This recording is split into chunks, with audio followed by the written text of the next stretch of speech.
Saint-Esprit, ne pas confondre, c'est donné par Dieu et par Jésus-Christ qui baptise Saint-Esprit à ceux qui sont nés de nouveau. Repentez-vous et vous recevrez le don du Saint-Esprit. Acte 2, versets 37-38. Mais il y a aussi l'Église de Jésus-Christ fondée sur la grâce. Les ministères sont établis par la grâce. Nos péchés sont pardonnés à cause de la grâce. La vie éternelle, nous obtenons par la grâce.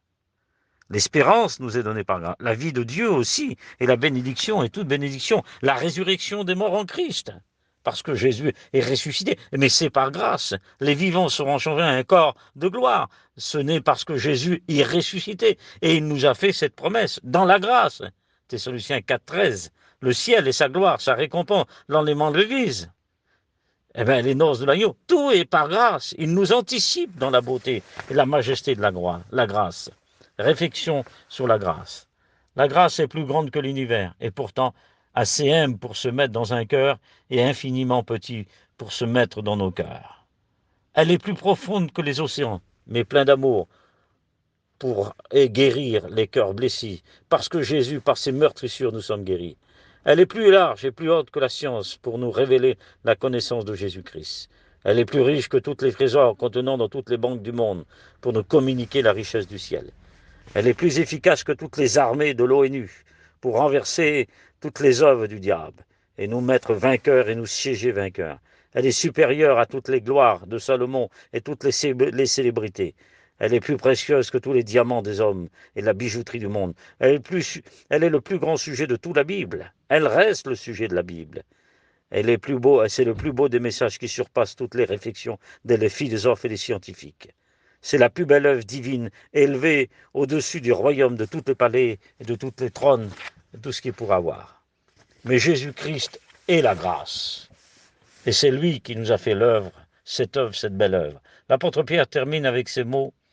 Vous savez, ce n'est pas par des choses périssables, ni par de l'or, ni par de l'argent que nous avons été rachetés, mais par le sang de Jésus-Christ, le sang précieux, le sang pur, oui, comme d'un agneau sans défaut et sans tache.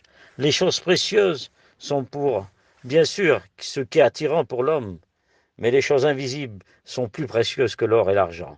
Et nous n'avons pas été rachetés par l'or et par l'argent, mais par le sang précieux de Jésus-Christ. Le salut n'est pas bon marché. Il a coûté à Dieu, car il a donné ce qui avait de meilleur, son Fils unique, pour sauver l'humanité. Et c'est par grâce que nous sommes sauvés, par l'engagement de l'homme qui, bien sûr, à la foi, et se repent et se convertit à Jésus-Christ, qui est sa part. La grâce n'est pas renfermée dans une expression, une seule signification, mais dans la personne de Jésus, car Jésus n'est pas une expression, c'est une personne divine, la deuxième personne de la divinité.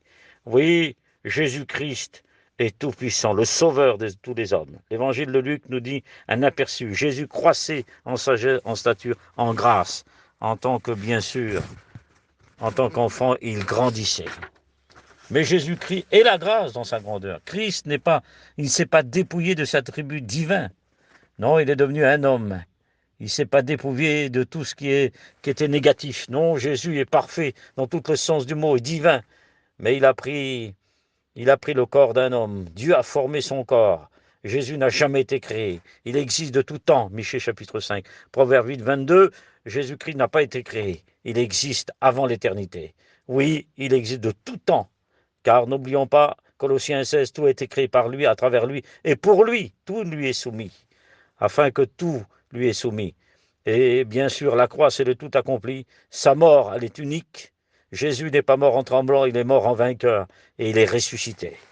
La grâce, elle s'est fait homme, elle s'est fait sacrifice, offrande, dont le don est devenu sacrifice parfait pour l'héritage de tous les hommes. Ainsi, Paul dit, il n'est pas du don gratuit comme de l'offense. À plus forte raison, la grâce de Dieu, le don de la grâce venant d'un seul homme, Jésus-Christ. Dans Éphésiens 2,8, Romains chapitre 5 et verset 16 et verset 15. Moralité. Si le péché a fait des perdus, la grâce fait des sauvés. Car si par un seul homme, Adam, est venu le péché, la grâce est venue par Jésus-Christ, qui est le deuxième Adam qui descend du ciel. Le premier Adam, créé, tiré de la terre. Deuxième Adam, jamais été créé, vient du ciel. Il est l'image de Dieu, l'empreinte de Dieu, deuxième personne de la divinité, créateur. Oui, et n'oublions pas que c'est lui qui a tout accompli. C'est pourquoi l'apôtre Jean nous fournit l'explication de la pureté, de la vérité, de la grandeur de la grâce. Nous avons tout reçu la plénitude de grâce sur grâce. Ce n'est pas par nos œuvres, mais par la grâce. Grâce sur grâce. Or, dans l'univers de sa gloire, nous avons reçu les richesses spirituelles de la grâce. À lui, toute la gloire, l'honneur et la puissance. La traduction du second déclare « Nous avons reçu une grâce sur grâce ». Or, dans le texte grec, traduit bien sûr grâce pour grâce. Autrement dit, c'est par grâce que nous avons reçu le salut. Mais c'est pour la grâce, pour le Christ. Et ça ne vient pas de nos capacités, mais ça vient de lui. Nous l'obtenons par la foi. Colossiens 1,16, c'est lui qui est au centre. Apocalypse 3 et verset 14, il est le chef de la création. Le chef de l'Église, Éphésiens chapitre 4 et verset bien sûr, et verset 11, et Éphésiens chapitre 5 et verset 26 à 25. Confirmation, l'apôtre déclare, ce n'est pas par des œuvres, personne ne se glorifie, ne s'élève, c'est un don de Dieu surnaturel, afin que nous pratiquons les bonnes œuvres qui ont été préparées d'avance, Éphésiens 2 et verset 10. Quelles sont les œuvres de la grâce préparées pour l'Église? Le salut, les ministères, les dons, la parole de nos hommes, celle de sa vérité, celle de l'évangélisation, celle de l'Église, celle du service qui est donné, celle de l'œuvre qui nous a donné, nous rend capable, la mission divine, de ce qu'elle produit la grâce dans son domaine spirituel, son choix, son onction, sa défense, son bonheur, sa gloire, son salut. Et tout nous a obtenu. Si nous n'avons pas de salut, nous ne pouvons pas obtenir tout ça. L'exaucement de nos prières, l'abondance d'en haut, l'accroissement spirituel, le témoignage chez l'œuvre, la fermeté, la joie de l'œuvre, la surabondance, la vraie moi, vous voyez, la vraie dispensation, les satisfactions, la miséricorde, notre grand langage assaisonné de sel et de grâce, et une vie de fidélité avec Dieu. Tout ça nous est donné par le Seigneur Jésus-Christ, dont notre part est vivre une vie de sanctification pour Dieu, qui est la part de l'homme. Qu'est-ce que nous avons reçu par grâce? La Bible, l'Écriture, les prophéties, les visions divines, les inspirations, l'œuvre surnaturelle, les bénédictions, les guérisons divines, les approbations de Dieu, le ministère, sa mission, la puissance, les miracles, les prodiges, les promesses, la plénitude, les réveils. Voilà. Elle nous emmène à la position la plus élevée de la grâce. Car son corps, qui est l'Église, est universel. Ceux qui sont nés de nouveau participent à l'Église universelle. Le baptême d'eau nous emmène à l'Église locale.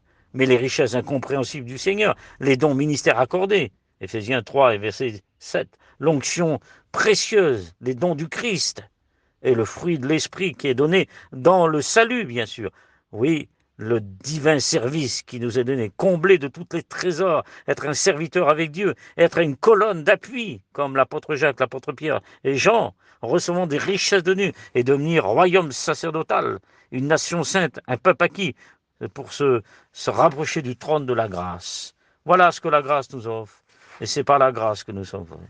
La grâce de Dieu est une source de salut, car la grâce n'est pas un fleuve, une rivière, un océan, un oasis, une piscine, une mer, un lac, un courant d'eau, un bras de mer. Non, Paul présente la grâce comme une source de salut pour tous les hommes.